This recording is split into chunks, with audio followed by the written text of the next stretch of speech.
boy E. Tally back at it again on a fun day Monday with a special guest from Poth High School. Go ahead, coach. Introduce yourself. How y'all doing? This is Coach Frye. I'm the head boys basketball coach out in Post, Texas. One, coach, thank you for allowing me to get this time with you. And I apologize about the dog, but I'm outside in the backyard, man, just enjoying this beautiful Texas. This is not typical weather for us, though, right? It's In this not. area, It's not. right? It's been pretty hot for late into October, early November. Right. And today is one of those great days where I think the temperature is really low. We got a little overcast, so the sun's out, but it's still kind of setting, and got a cool breeze out here in San Antonio. I don't know Sure. what you guys are feeling like, but it's really a beautiful day today. So I'm outside, We'll, man. we'll take low 90s or high 80s when we get it for sure. I know, right?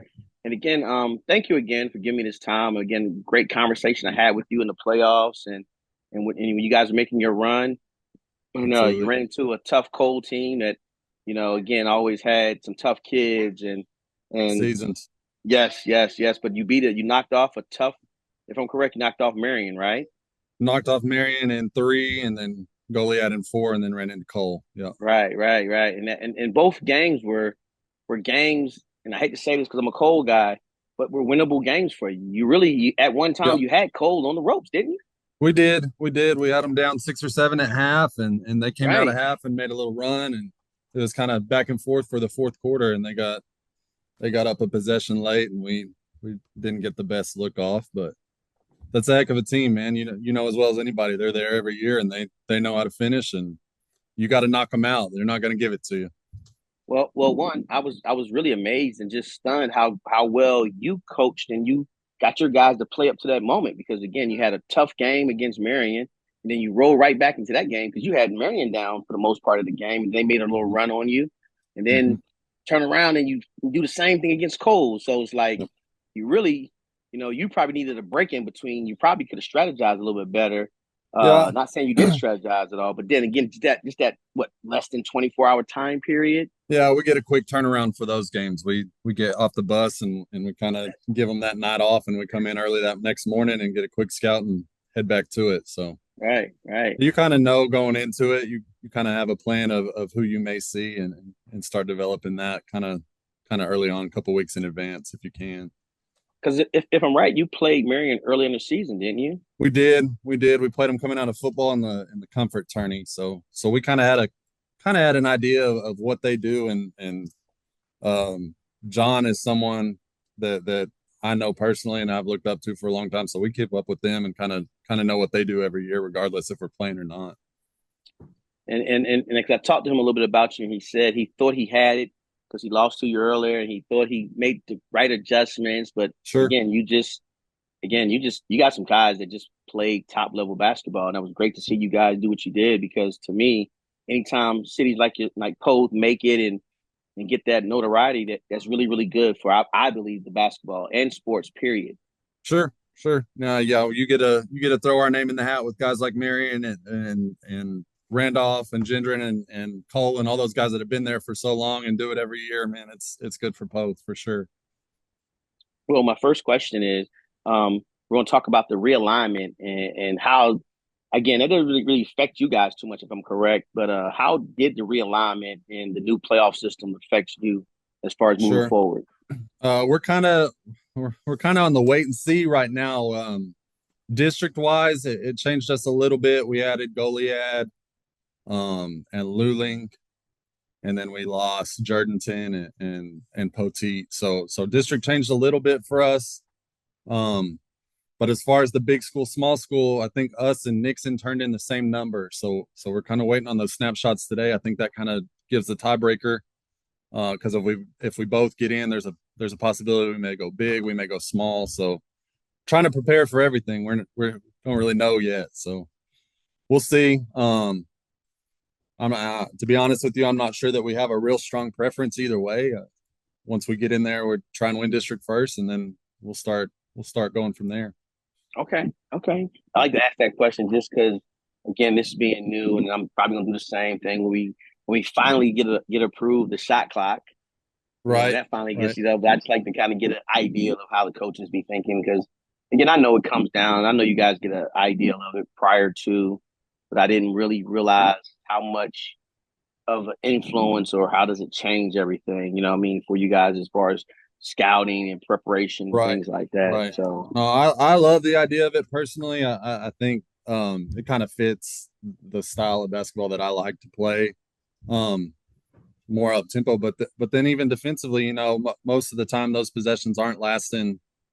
And granted, they haven't set a time on it yet, but I would say most possessions aren't lasting those 35 seconds anyways at the high right, school level. So um, while it does obviously affect the game a little bit, I think it's probably going to do it less than people realize, and I think it's gonna get rid of some of the stuff that um, for sure as fans you guys don't like to see with the stall ball stuff, and then even as coaches, I mean, I understand the go play defense aspect of it, but man, I just love the pure nature of basketball. So if we can get that going, I'm all for anything that can do that. well, it reminds me of what was it, 2 years ago or a year ago? It was just last year when they implemented the new foul count, Hmm.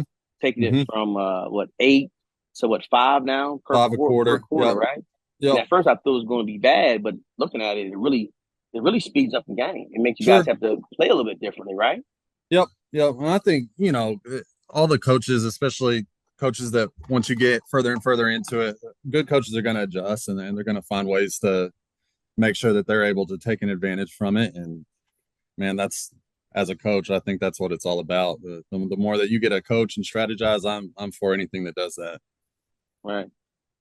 So my next question, as far as you coaching there at Poe, you've been successful every year making the playoffs for the most part.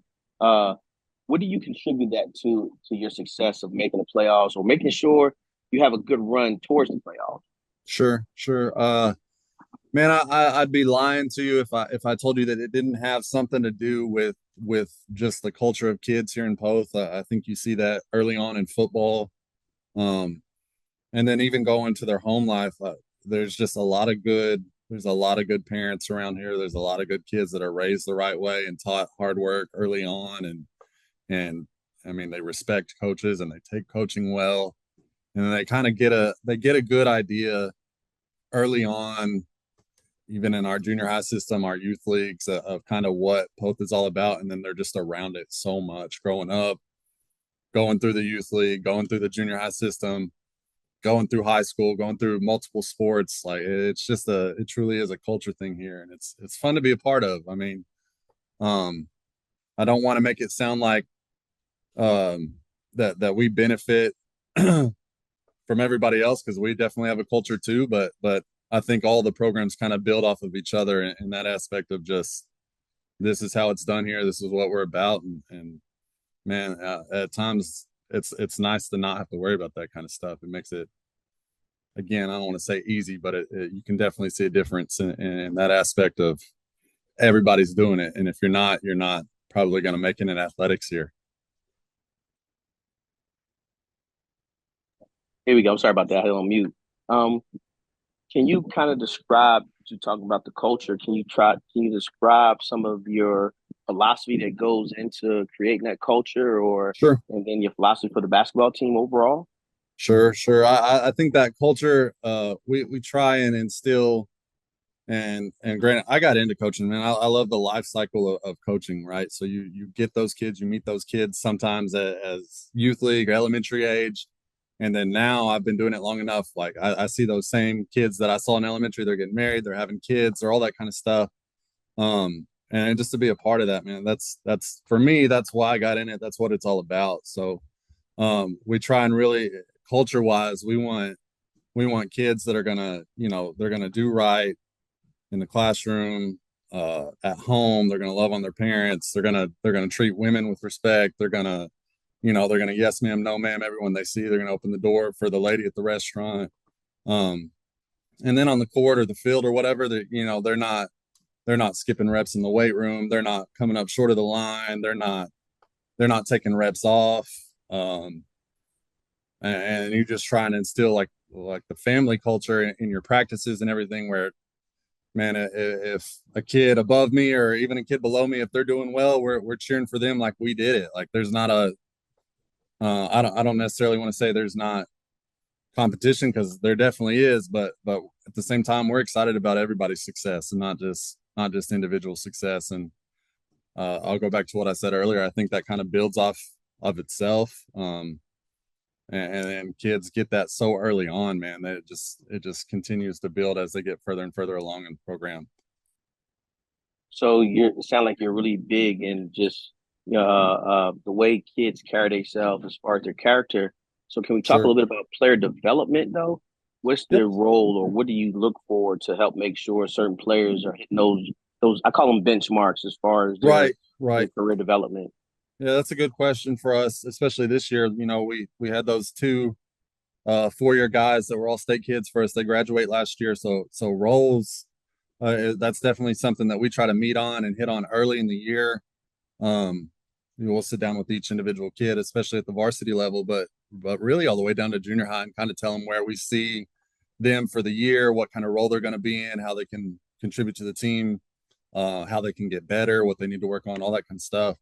Um, but role wise, it kind of fits into whatever system we decide we're going to run that year.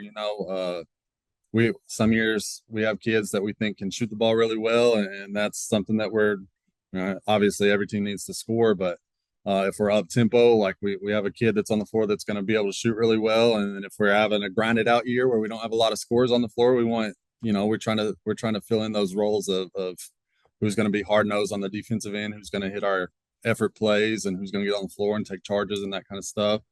Um, and then we just try to mold it together as a team. Like we try to get a little bit of all of it and what we think is going to make us a successful team for that year, and try and fit the pieces together.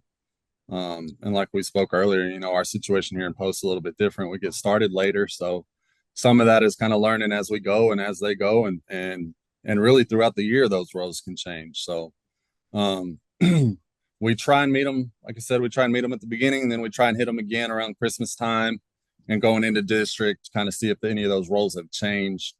Um, but that kind of I can think that kind of alleviates some of the issues with kids knowing, and parents too, of knowing like what my role is, what's coach want me to do, this is where my minutes are, all that kind of stuff. Like we're very very honest about that kind of stuff, very forward, and hope that they are able to embrace it. And if not, like I said, we got a lot of great kids here, man, and we're gonna find somebody that will. So we're in a good spot. So being, a school who has players that play multiple sports, how do you guys handle the conditioning part of it all to make sure they're getting those weight reps that they need for both Sure. sports, i.e. a football kid and the basketball and track or whatever? How do you make sure they're not doing it wrong, but they're doing it the right way to help both programs? Right, right. So I have 5 kids in my off season. Only one of them's a varsity basketball kid. So pretty much all of them are in football. But they do a good job. They do a good job over there. Obviously, they have their ways of conditioning and lifting and all that kind of stuff, and that kind of carries over, especially in the weight room. Um, we're able to some of the stuff that we do in the weight room. We feel like it hits, develops all the different athletes for each sport. A lot of it is carryover. Um, but then when they get to basketball, our Saturday lift is more basketball oriented. We're doing quick twitch type stuff. We're doing more flexibility type things that hit a little bit of the stuff that maybe the football stuff doesn't, or I don't know, maybe things that we just feel like basketball benefits from more than football. Um, but the skill development stuff, man, our kids are great. They come in the summer, um, even in the spring. They're in there working, and they kind of know. Like I said, we touch base with them so many times a year. They know this is what kind of role I'm going to get for the next year. This is what I need to be working on, and we try and kind of individually give them some sort of workout program, or if they don't have a program specifically, there's a coach in there telling them like, man, this is what you need to do, or we're telling them the day before, or we're giving them ideas of what they need to do to be great in their role. So when it comes to and having that small school and having maybe only what one or two schools that feed into you guys, what do you guys have? What, Well, it's one? all straight line here, man. We got we Okay, so got you got one. elementary and junior high, and they're all about 100 feet away from each other, and they all All share a cafeteria, so right. we see them So all. okay. So Cole's pretty much the same way, and so is Uh-huh. Marion. So we're Yep. having that set up. how do you guys make sure you identify certain kids to where though they might be great football guys and they seventh and eighth grade, but when they get to Hmm. you, they might just be they do straight basketball. But how do you identify that and make sure you split them up and kind of Sure. share the wealth there? Right, right. Like I said, we're lucky here. We get them, and granted, you when you get them in the youth league, you kind of identify right away, like that kid's going to be a dude, that kid's going to be a stud, or that kid, he may be a football kid or a basketball only kid. Like you see that early on, and then of course kids develop too. But by the time they get to high school, we kind of have an idea, and they do too. They're not, I mean, they're all smart kids. They know, um, I may be better at football or basketball, but they do such a good job of sharing here. Like there's not, since I've been here for 5 years, I cannot think of one kid that was a basketball only kid or a football only kid.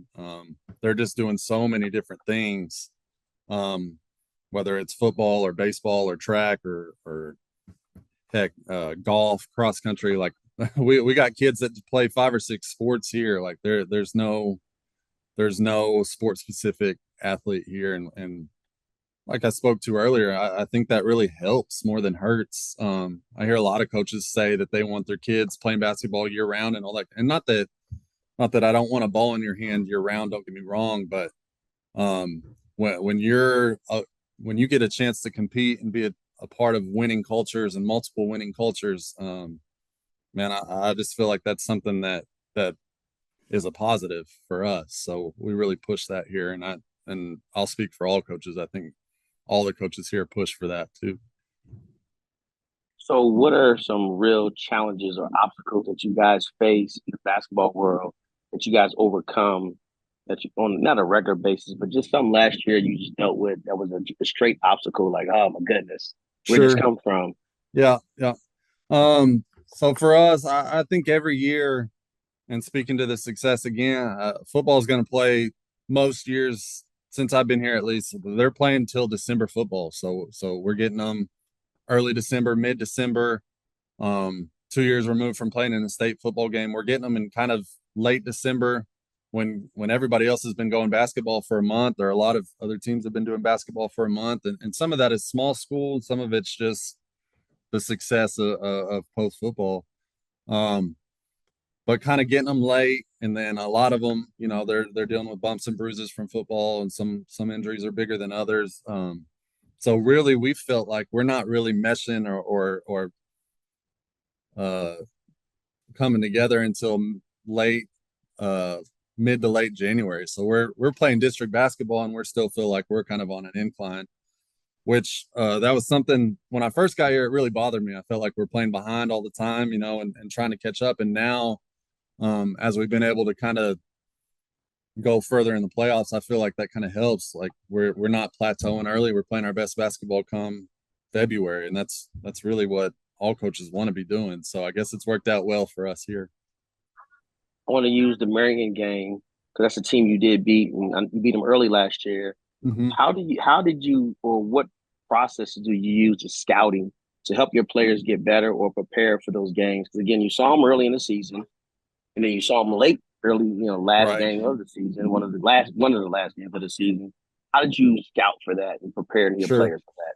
Man, I'll be honest. I'm a junkie. Like I love watching film. We'll get games all year long of teams that we know are going to be good in the region, and we'll stack games. And I'm a junkie for film. And the girls coach here, Coach Walker, he's the same way. Um, and we try to help each other out as much as we can, especially during playoffs. We'll sit on each other's benches and we'll scout for each other, and we'll do that kind of stuff. Um, but going in, I think most coaches would say that they have a pretty good idea of who has potential to be really good in the region, and you're just trying to kind of get a good idea early of what they do. And like I said, I've known John Allen at Marion for a while, and um, we kind of have an idea of what he likes to do, and I'm sure he has got a pretty good idea of what we like to do too. So um, at the end of the day, you try and put your players in the best situation and have them prepared for what they do, but then kids got to go out there and get it. So we felt like last year we had the kids that was a game we should win, and our kids were prepared and they went out there and they handled business. So with all that going on, multiple sports, school, being a teacher, family, how do you juggle everything? What's your balance, and how do you make all this work Sure, year to sure. year? And then the fact you're still in No, love with it. Funny that's part. a great question. So my wife, bless her, man, she knows going in. She knows from, and I coach football here too. So really from July to mid March, hopefully, she not that she's on the back burner, but she loves it too. I'd be lying if I said she doesn't love it too. She develops those same relationships with the kids, and she's cooking for them or she's baking for them. She's bringing them snacks. Our kids live in the gym, and they're a part of practice. I mean, there's days where she feels like she doesn't see me for 3 or 4 days, and they'll come and they'll sit and practice and they'll interact with the kids, and our kids do a great job of loving on my kids as well. So um, there's no strangers in the building. Like they know that coach and his family and his wife, everybody's going to be there. They're going to respect them, and that's something that kind of ties into the culture that we talked about earlier, man. You preach family and you get an opportunity to bring yours around and kind of model what you want to see. I think that's a good thing for the kids to see. So have you had the opportunity to coach any of your kids yet, or you or I have not. Mine are young, so I got a kindergartner, first grader, and a second grader. So I got a little ways to go before I catch them. and what are you pushing towards any sports, or is it pretty much, hey, you let them just play whatever they want to play? They kind of get a choice right now. Luckily for me, they all love basketball, so that's not one that I have to push too hard. But they kind of play it all right now. Our daughters are really into cheer right now. They're both big cheerleaders, but they play basketball too. And then my son does. Heck, man, I think he does everything. He's done flag football. He's done soccer. He's done basketball. So we'll see. We'll see. We'll try and steer them a little bit when they get older, but right now we just want them outside, man. Right. Get them off the tablets, get them off the games, and get them outside playing a little bit. Well, all right, because we're about to wrap it up. Give me a fun fact about yourself. Fun Something that only fact. you and the family knows about. You wouldn't mind sharing with everybody. uh, that's funny. Man, I don't. Dang. I don't like to brag on my basketball game too much, but when I was a freshman in high school, I think I held the state record for free throw percentage for at my high school back in the day, back in '04, I think. Okay, Was at that's good stuff. 93%. So keep it Hey, basketball related, I guess. We don't talk about it a hey, whole lot. So no, that's all right. That's all right. I like that. I like that. Let me hit you with this rapid fire, and then I'm gonna leave you alone and let you go ahead and got go. you. And I've definitely got you on our watch list because again, I I'm definitely appreciate it. following you. I told you I was gonna follow you. I wasn't playing. Yeah, no, that's I'm good. looking That's out there. good. I'm looking We out don't get there. a we don't get a whole lot of love out here outside of football. So I really do. I appreciate it. Well, don't worry. I'm gonna set up my schedule to where I'm gonna catch you either at a tournament or a game. So if you don't mind, when we hang up, let me send Absolutely. me a copy of your schedule. Or Will is it do. all loaded already on Max Prep? If it's loaded on Max Prep, I can just go on there and find it. I'll do both. I'll do both. Okay, I I got you. Yep. definitely appreciate it. All right. Rapid fire: pizza or calzone, Oh, give me calzone. cheeseburger or chili cheese dog, Chili cheese dog. Steph or LeBron, Steph. Whataburger, In and Out. In and out. Two-part wing question: hot or barbecue, Hot. drums or flats. Flats. Coach, I appreciate the time, man. Thank you again. I appreciate it. Thanks for having me on. We'll be in touch. Always, coach. Yes, sir. Yes, sir. Sure will. Have a good Thank you. one. Yes, sir. Bye bye.